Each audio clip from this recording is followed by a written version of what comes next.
Today is a really special episode. We have one of my most dear friends, Tyler Hodgson. Tyler, you have personally produced $70 million. You did this in 2025. You run a branch that does $420 million a year with 50 LOs. That 420 is hilarious. You created the biggest broker shop in Texas before joining U Mortgage. You run 7 miles before work, and you have your CPA license. And no, you will not do anyone's taxes. Thanks for being here. True. Yeah, excited to be here. It is tax season coming up, and every now and then I get clients and real estate agents wanting me to do their taxes, and I'm like, no, thank you. I don't even want to do my own taxes. Probably because I pay so much to the IRS. Yeah, it's so much. It hurts as W-2 loan officers. Let's start with your journey. How did you even get into mortgages? Yeah, so like obviously I'm a CPA, and like not a lot of mortgage people are CPAs. It's kind of unique. After, I served in the military, served in the Marine Corps. After the Marines, I was going to college and I was studying to get my degree in accounting. I knew I was interested in business, finance. I liked math and numbers. And I always pictured myself like climbing the corporate ladder, being like the CFO of a big company someday. And so, I went to college for business. And while I was in school, I got interested in real estate investing. I started listening to like the Bigger Pockets podcast. I had a couple mentors from the Marine Corps who had bought homes, at their different duty stations and kept them as rental properties. So I wanted to buy my first house. What do? Like anyone trying to buy their first house, I go to get pre-approved. I apply with a local mortgage lady who I met through a Marine veteran organization. And unfortunately, I got denied. I was super frustrated and confused because I had great credit, had some money saved up from my time in the Marine Corps. My rent was like $1,400 a month. The mortgage was gonna be $1,400 a month. Clearly, I was paying my rent every month. I had a roommate who was helping pay rent. I had the GI Bill that was paying for my school, and I was working a part-time job that was just like extra money for me. Unfortunately, none of those income sources could count towards my qualifying at the time. And so I couldn't qualify. So she had to break that bad news to me, but she recognized that I was in college for accounting and my Marine Corps background, all this stuff. She needed some help running her business. She needed some help with some admin and accounting and back office stuff. So she offered me a job instead. So, applied for mortgage, got denied, but got a job offer instead. Like everyone, I think we just kind of randomly fall in the mortgage industry, and it was the rest is history from there. I never pictured myself doing sales because I took that role doing accounting and finance and admin work. And she, the owner of that company kept trying to convince me to get my mortgage license. And, I pictured sales as cold calling, door knocking, and used car salesman, pushy type thing. And she explained to me that, hey, it's about building relationships. It's about educating people. And, I think you'd be really good at this if you try it. So ended up getting my license, started doing a few loans on the side, and then realized I like doing mortgages better than I like doing accounting. Honest question. Did seeing how much those loan officers make influence you to get licensed and start getting and doing loans too? Well, yeah, I've always been entrepreneurial. So obviously I was interested in real estate investing, and I wanted different sources of income and passive income and all of these things. I've always been pretty money motivated because I want that passive wealth and grow my net worth and change, my trajectory for my family. But, running payroll, I saw oh, wow, this loan officer made this much money. If I just close one loan here or there, that's a big extra commission that I can set aside and use that towards buying my next investment property. So the original vision was keep my accounting salary that pays my bills and do some loans on the side as a side hustle to, be able to buy more investment properties. How long were you in that position before you went all in on doing mortgages? It was about a year. I was licensed for about a year. So I worked about a year before I got licensed doing the accounting stuff. And then another year that I was licensed. And in that first year, I closed 12 loans. So pretty respectable for new loan officer, kind of nerdy, young, not a sales likable guy, introvert. and I was doing it, part-time on the side of the full-time job. So pretty good. And, in all my wisdom and knowledge at that time, I was like, you know what? I'm going to go start my own mortgage company, because once you've closed 12 loans, you can close any loan, right? It's so funny. And so you started your broker shop, NXT, and NXT grew to be the largest broker shop located in Texas, and which you joined U Mortgage. That's the one that does 420 million a year with 50 LOs. Yep. What was that like to like produce and grow such a big broker shop? Yeah, I mean, just awesome journey. So early 2017 until the end of 2022, NXT was its own standalone independent brokerage. So pretty much 6 years running and operating my own company. At the same time that I was growing the company, running the company, doing my own personal production, training loan officers, recruiting loan officers, and all of these things. So wearing many hats, but I was also in a phase of my life where I was young, I was hustling, I was grinding. I didn't, I'm working the 80-hour weeks. I didn't have a family and kids and all those things yet. So that was the phase that I was in. You want to get to 10 loans a month, working 25 to 35 hours a week, making anywhere between $500,000 to $1 million a year. I put the complete playbook together for you on my school community. You can find a link to join in the description. Thank you. And looking back, it was so much fun. Like, I learned so many great things. I built great relationships. NXT, we still have an amazing culture and community, and all of that stemmed from the early days of NXT. And, obviously I learned a lot of lessons along the way, and we've grown and matured as a company. I've grown and matured as a leader. So, it's been an awesome journey. I think one of the things I'm most proud of as far as like the accolades or the awards is, NXT was on the Inc. 5000 lists for 3 years in a row, which is pretty big deal, and pretty high rankings too. So I think in a mortgage company, it's kind of easier because it's based on revenue, and like you get a lot of revenue on the loan. But nonetheless, like, we grew from a one-person broker shop starting in my bedroom to, before we joined U Mortgage, we had about 35 to 40 total team members. And, at that point, a pretty substantial operation. It's a big business. Like, I don't think enough people realize that, like, adding one person is whatever, everyone can be independent. Adding two people isn't twice the amount of work, it's exponentially more. And once you get to like 20, 30, 40, 50, you're a full-fledged business like that has like operational load that you have to have tons of system. It's a completely different skill set. Yeah, I think that, stemmed from my accounting and business background, knowing how to set up the systems, the processes, and how to do those back-end things. But I also realized as we got bigger, more and more just the little problems and the small things started to add up and compound. And as much as I could hire, support staff and things, like, as the owner, everything always falls back on you. IT, compliance, accounting, HR, just someone clicks an email and compromises your whole IT system. And now, like, it's Friday night, like, I got to solve that problem. Even if you have an IT support company, like, there's still some level of, things that you have to solve.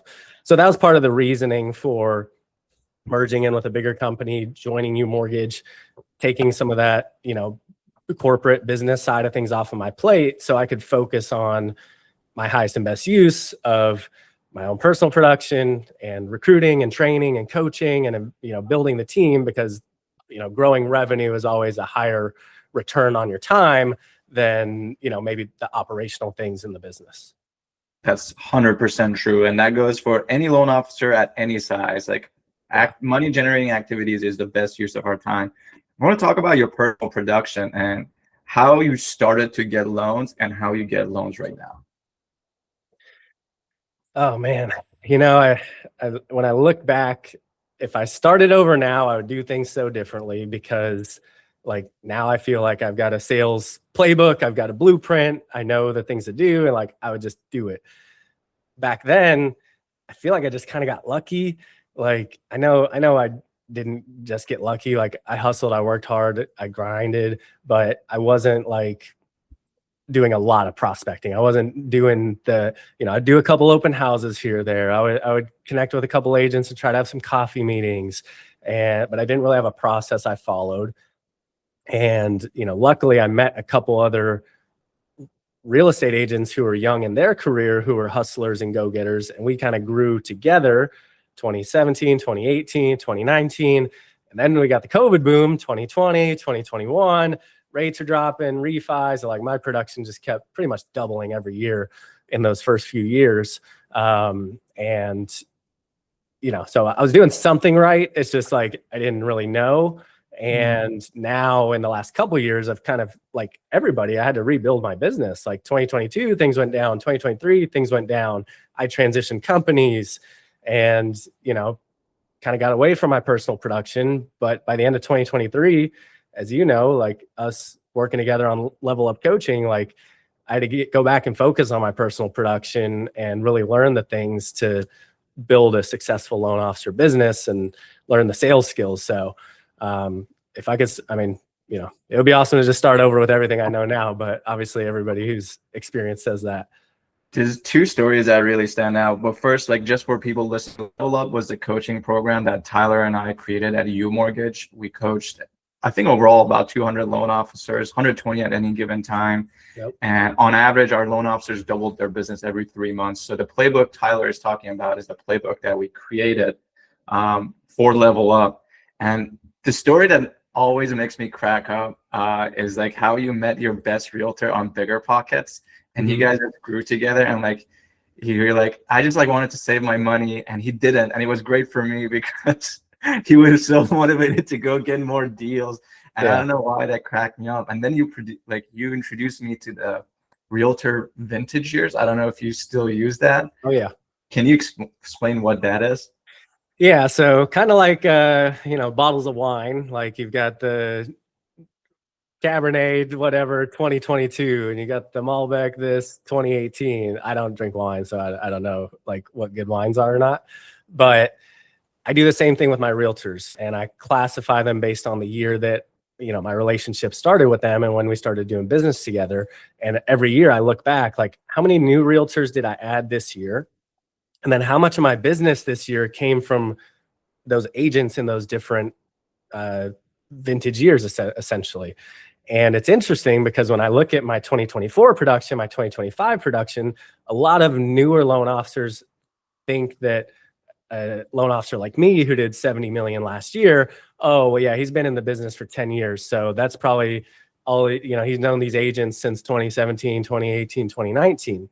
But what I find is, a lot of, there's a couple of those core agents that are still around in semi-business, but many of them, they peaked in their production many years ago, and they're maybe not doing as much production now because they're doing more listings, or they have, they built a team, or they built a downline and they're getting rev share, or just the business was hard and they got out of the business. So, more of my business this year in 2026 and going forward is coming from agents I've met in the last couple of years. And maybe that's because I have better sales process now too. But, looking at that every year, like how many agents did I add last year?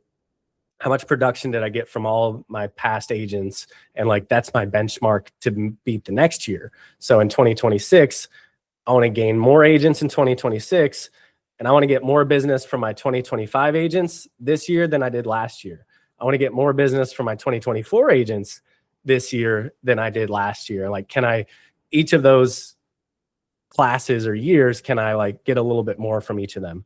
You want to get to 10 loans a month, working 25 to 35 hours a week, making anywhere between $500,000 to $1 million a year. I put the complete playbook together for you on my school community. You can find a link to join in the description. Thank you. Wow.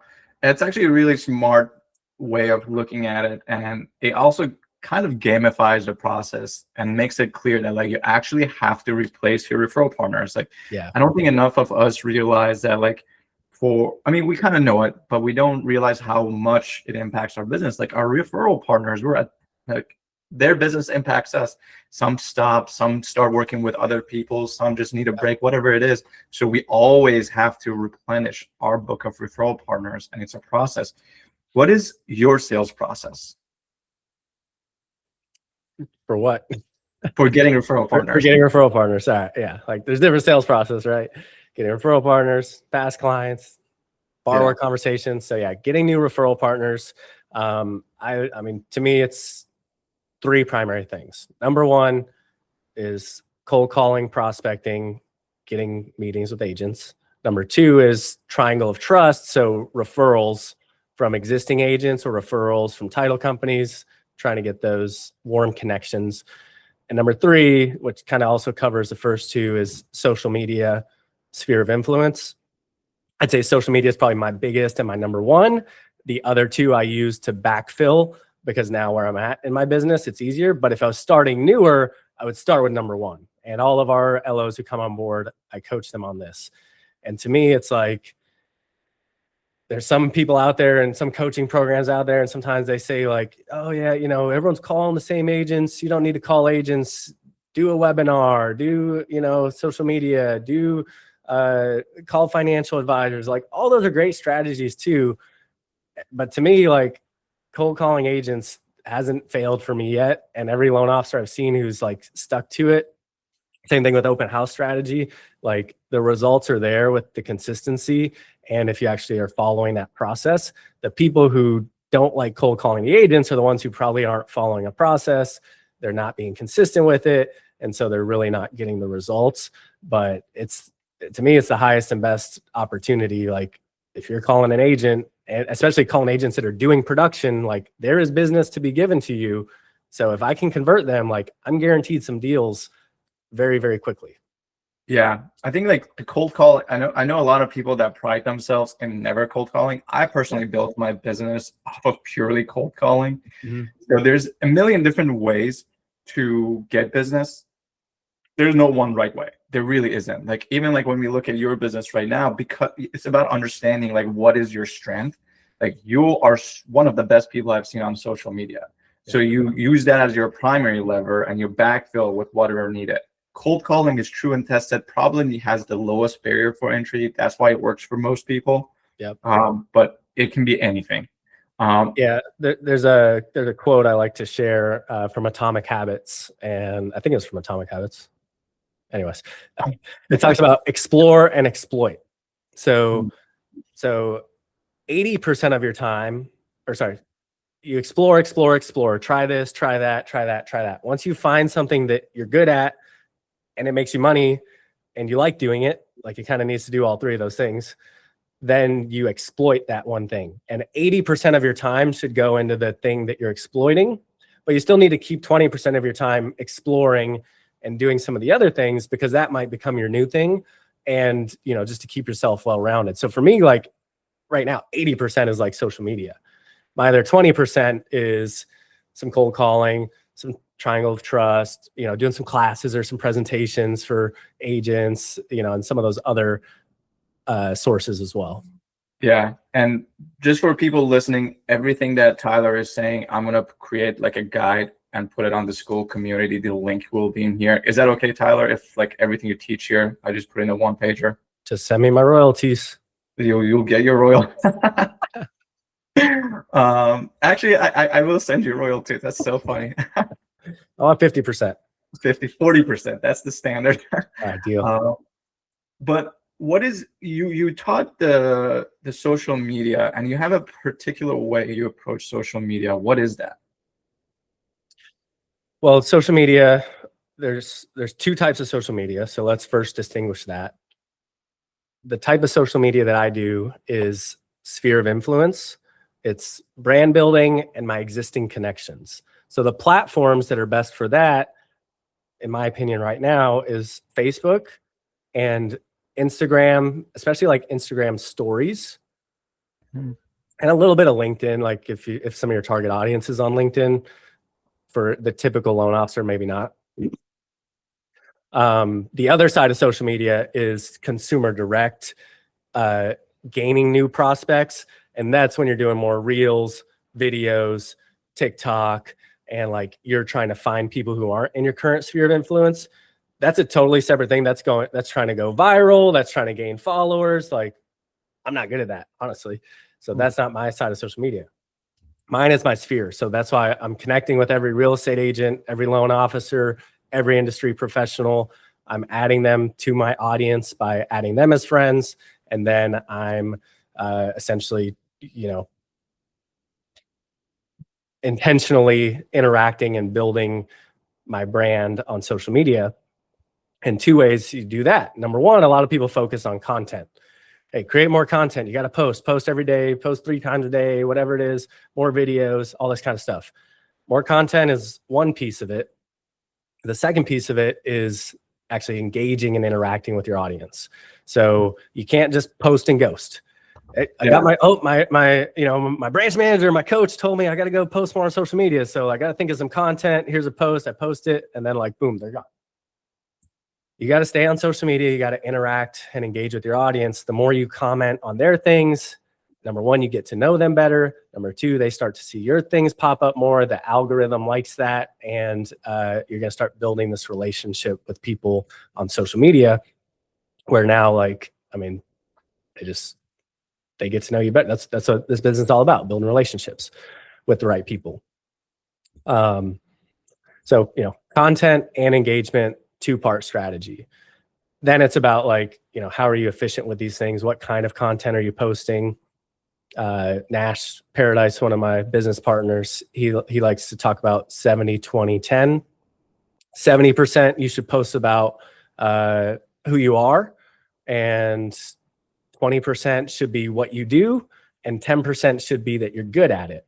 What I mean by that, 70% is just, hey, I'm out running 7 miles this morning, and heading to the office Monday morning early. I'm ready to hustle, and I'm here at the park with my kids Friday afternoon. Like, just who you are, your personality. People want to connect with people. They don't want to just see advertisements all the time. The 20% is what you do. Hey, I'm a mortgage person. Here's this product. Here's this situation I just helped with. Here's information that you should know. Here's an upcoming event that I have. And then 10% is that you're good at it, because if they know you do mortgages and they know who you are, like, they still might not reach out to you if they don't know that you're like actually good.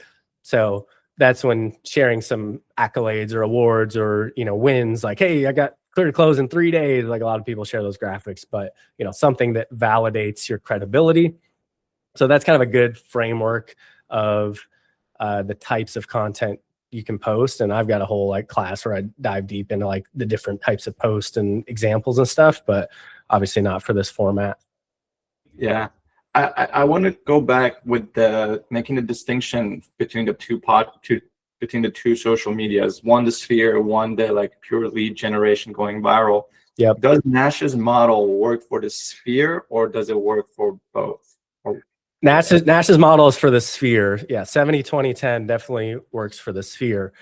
If you're going for lead gen, I don't think 70, 20, 10 actually works. It's more like 80% hook. You got to capture attention and deliver some sort of value and content, and the other 20% is maybe that's a little bit more about your credibility and a little bit of who you are, because they have to start to get that sense of who you are to start to trust you. But you really got to capture the attention and lead with some value first. So that's why I think it's really hard. A lot of loan officers go into this and they start kind of doing both. And I'll tell my loan officers, like, hey, are you trying to do videos and reels and lead gen, or are you trying to do Sphere and build relationships and connect with your existing network and just build that network? Because if you're trying to do both social media strategies at once, it's tough to do both effectively. And you would kind of need to do them on different channels. Exactly. And it just doesn't work because it's two different skill sets. Right. I want to switch gears a little bit and talk about your realtors. Question number one is, how many realtor partners do you have right now? And 2, how often and how do you stay in front of them? Yep. Agents who I closed business with last year, probably 35, somewhere between 30 and 40. 70 million, 35 agents referred, many of that, not all, but there's a lot of past clients and referrals. Yeah. I think one of, my point in my business, and I do a really good job with past clients as well. So about 30% of my business is past client referrals. Wow. Or repeat clients, 30 to 35%. And then, the rest is agents and other people, and, some refis in there too, which refis often are repeat clients. So, somewhere between 30 and 40, probably existing agents who sent me business last year. There's a couple agents who sent me business in 2024 who didn't send me any business in 2025, but I still consider them on my agent list. And maybe they just slowed down. Maybe for some reason they didn't send me any deals, but I'm still actively working those people. And then every year I try to prospect, I mentioned the years and adding, I try to prospect about 50 new agents per year. And by new agents, I mean new to me, but producing agents. So 50 producing agents are people that I want to reach out to, try to set a meeting and have a sales presentation and try to get their commitment. If I can meet with 50 new agents, well, actually, if I get 50 agents who are maybe open to meeting with me, I'll probably have meetings with about 30 to 35 of those. Out of the 30 to 35 I have meetings with, maybe 10 to 15 actually start sending me business regularly in the future. So it's pretty high conversion, by the way, from chasing to meeting to getting actually. To get to the 50, those are 50 who've agreed to having a meeting. So I could be cold calling or prospecting or reaching out to 200 or 300 or 500 to get to that 50. I kind of put them on my list in my database once they've said oh yeah, I'd be willing to meet with you, Tyler. Cool. I try to schedule the meeting then, or I'll be following up. Hey, I'm busy this week. Can you reach out to me next week? Yes. I'll put that person on my list, and that's someone I'm trying to get the meeting with actively. And I'm, engaging with them on social media. So that's when I kind of put them on my list of agents I'm prospecting. Gotcha. That actually makes a lot of sense. And so it sounds like you want to have about 2 to 3 meetings with new agents every month, new to you, that are producing still. That's the good distinction to have. Yeah. And that's because I'm already doing, 70 million in volume. If I was doing less volume, I would be having 2 meetings a week. I think if you're a newer LO and you're really trying to grow, or you're closing 2 or 3 or 4 loans a month, you're trying to get to 5, 6, 7, 8, 2 agent meetings a week. I'm doing 2 or 3 agent meetings a month, just because, I'm just trying to maintain and replenish what maybe I'm losing. Yeah. You're trying to create your 2026 vintage realtors. Not build a whole new business from scratch again. Correct. And once someone commits to working with you, what's your process for providing excellent experience to them, making sure they keep working with you? The good thing about if I'm prospecting agents who are doing business, typically I can, if they're actually committed to it and they're serious about it, I'll probably start getting a couple leads relatively quickly, which helps keep that conversation going. And then I'm, interacting on leads and follow-ups and pre-approvals and running active deals. That's always the easiest, way to stay in touch with an agent. We're doing business together. Obviously, I want to do some things to deepen the relationship and get to know them better and provide value in other ways and stay in front of them.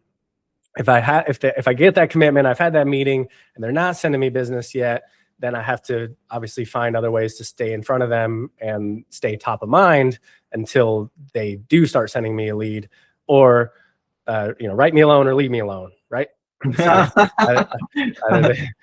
they tell me to go away or not. And so that follow-up process, I think a lot of people, there's hey, 12-step process, do this on week 1, do that, week 2, do that. I don't like those types of processes, because if I'm meeting with say I meet with one agent every single week, and then on week 1, I write a thank you card, and week 2, I, share a article, and week 3, whatever, send them examples of my open house flyers. All of a sudden, 5, 6, 7, 8 weeks in, I've got all these agents in different spots, and I got to send one thank you card. I got to do one open house flyer, and I'm doing 10 different things for 10 different people. I'd rather batch those activities together. And this week on Monday, if I'm going to write one thank you card, I might as well write 10 thank you cards to everyone. And if I'm hosting, tomorrow I'm hosting a webinar for CPA, talking about tax stuff for real estate agents, I want to blast that to all of my agents to stay top of mind that fit in that category or fit within that bucket.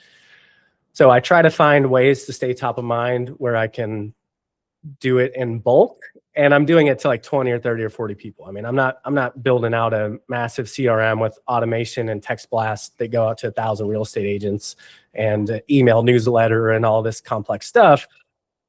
I do pretty simple stuff. And one of those, the best CRM out there for me, social media, right? If I had a great meeting with you, now I bookmark your little social media page, and every couple of days I open it up. I see if you have any recent posts, I comment, I interact, I send you a DM, you see my posts, and now I'm staying top of mind just through social media without necessarily having to, call them every Monday to ask how the weekend was. Did you work or play? Yeah. So you're not really calling realtors a whole lot. Yeah, I don't do a lot of calling just because time efficiency. I'm doing a lot of social media. I'm doing a lot of texting if I'm following up. And that's just more my style. I also have like major call reluctance. Like I said, I'm not a good salesperson. So if calling's your thing and you're good on the phone, like by all means call. I'm not saying don't do it, but again, explore and exploit. I found what I'm good at and I'm going to exploit that. I think I want to explain this a little bit because what you just said is really insightful, but it's easy to miss. There's nothing magical about the call. What is really important is that you're staying top of mind in a valuable way, in a way that actually the other person enjoys. If you're crap at making phone calls and every time someone sees your name pop up, they dread it. They're like, oh, I'm about to have a 30-minute conversation like last week again. Don't call. You're not providing value. You're staying top of mind, but not in a pleasant and valuable way. Right. Tyler, you found the way with social media where you interact with their posts. It's non-invasive. You stay top of mind. You have classes. You send thank you cards. You do a million different little things that don't take you a lot of effort, but still pleasant and valuable to the person receiving it. So there's nothing magical about the call. You can do it any way you want as long as you're staying top of mind in a pleasant and valuable way. And you said it like whatever you're good at exploiting, do it. You have to explore to find what you're good at. But then once you find it, exploit the crap out of it while still exploring a little bit. Yeah, bingo. I want to switch gears a little bit. I want to go into your vision because you're a big dreamer. You're a big goal setter. Mm-hmm. And I want to know where you're going next. Well, one thing I've realized over the 10 years and obviously changes and transformations in the business is that business is always changing. Like you've got to constantly be changing, improving, rebuilding the business. Even my agent partners, right? Like I got to get some 2026 agents. Otherwise in 2027, 2028, everyone's gonna be like, Tyler fell off. He's washed up. And well, I don't even care what the other people think. I care more about like my income and, my family life and stuff. So, for this audience, like if you're a loan officer listening to this right now, I feel, and Sam, you shared a post about this today. It was so good. It was about, what was it like? The sweet spot for the loan officer. It's like a LO with an assistant closing 10 loans a month. For me, I'm LO with assistant closing like 15 to 17 loans a month. But my assistant's a rock star. He's my best friend from elementary school. I trained him up the way I want to train him. He's got young kids. I've got young kids. We have a great balance where we both have time to we exercise. We have times with our family.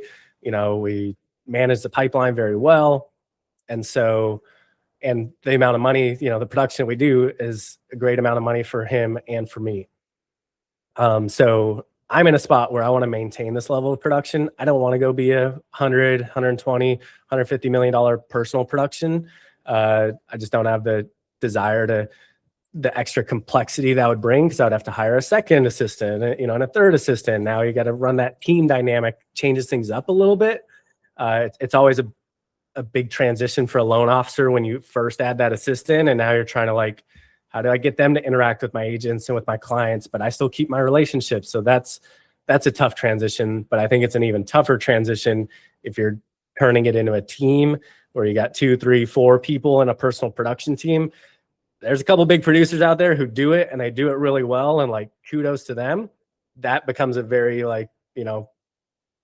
complex operation in my opinion. And I don't need that complexity because I'm already making the income that me and my loan partner want to make. So my vision is doing the things I'm doing right now, continuing to prospect and grow and add agents, continuing to, refine the systems, get a little more efficient, increase my conversion on things, target higher producing agents, be better with my past clients, maintain that database, all those basic things. But can I improve all of those 5 or 10% this year, 5 or 10% next year, and, continue to make this balance that I have? Because right now I've got young kids at home. I've got my wife. I want to spend time with my family. Me and my assistant, we both take one Friday every single month where we take off completely. The other one's got to cover, everything for that day. And so the day that he's off, I'm like drowning. The day that I'm off, like I take the kids to the zoo and like have a blast and all this stuff. So, the income and the balance, like it's all there right now in the last 2 years. And so my vision is maintaining that and knowing that the market's always changing, the industry's always changing, new challenges, learning new things, and making sure that I'm staying ahead of those things so that I can maintain that level. On a separate piece with the business, with NXT and my branch and my team, like I still want to grow that. I want to provide more opportunity for loan officers. I love training. I love coaching. I love seeing people unlock how awesome this industry can be when you get to the level of success that I'm at. Just, the financial benefits, the flexibility, the personal growth that you experience, and, the thing you can bless so many other people when you're in my position. And so helping people unlock that in themselves is still a big passion project of mine. So, with my time, I'm splitting it between maintaining the personal production and, growing the business or the branch. That makes so much sense. I love it. It's like you have created the machine that works for you in your own personal production. Like I've known you for years. I've never seen you be stressed out about money because, the CPA background. So it's not about more of that anymore. It's about the new phase of life, like keeping it going, keep taking care of the people around you, and really giving back to the next loan officer, like making sure they also have a good life. If it's okay with me to share something personal, you told me, what you really care about in your work is about having a strong community. So everything you've done is to create that strong community. Like when I come into NXT, people are happy to be there. You're doing good things. It's like creating that family, but you really are creating the environment where people can thrive, enjoy it, and be proud to be part of. And I can see how you're just creating that, making that better and better for more people. But it takes the right person to come in and really to get a lot out of it, but also to give a lot back to it. Who have you found to be that person? What's the profile? Like, you mean in general? Yeah. Who's the person that thrives working at NXT? I mean, that's it. It's like, it's the person who wants to always get better and improve themselves, but they also enjoy doing it with other people. They like to be a part of a team. Loan officer's a weird gig. Like it's very much a individual sport. And actually I ran track and cross country growing up. So I think this is why this works well for me. Track's an individual sport. Like it's you versus the clock. It's you versus the other people. There's not much the team is going to do to like help you run that mile faster, but it's also a team sport. Like, you compete together. Like you got relay races, right? Or, you got these people who, if your teammate is on the track with you and he's pushing you to be better, and then that pushes you to be better. And like, that's what we have here. And that's what I think loan officers need. A lot of loan officers are on isolation island. They're like just trying to figure it out by themselves. They don't have support. They don't have mentorship. They don't know how to grow. And that's kind of a lonely and a crappy place to be. Like, I wouldn't want to be doing this job. This job's already hard enough, but like to be doing it by yourself and not feel supported or connected or involved, I think that makes it even harder. And what we've found is the loan officers who engage and connect in our community, they are, more successful, they get better results, and they're just happier doing it, and they love helping each other out. So, we look for people who are willing to, not just take, but they're also going to give, and they don't mind helping that new loan officer with a question or with a file, and, supporting them and those things. So, yeah, I think we got a really special thing going on here. You know, I'm excited to continue to give back to the community, both through, you know, and I try to do it with our internal NXT loan officers as well. I try to do it to just the broader community as well. And, you know, the things I do on social media and the things I share.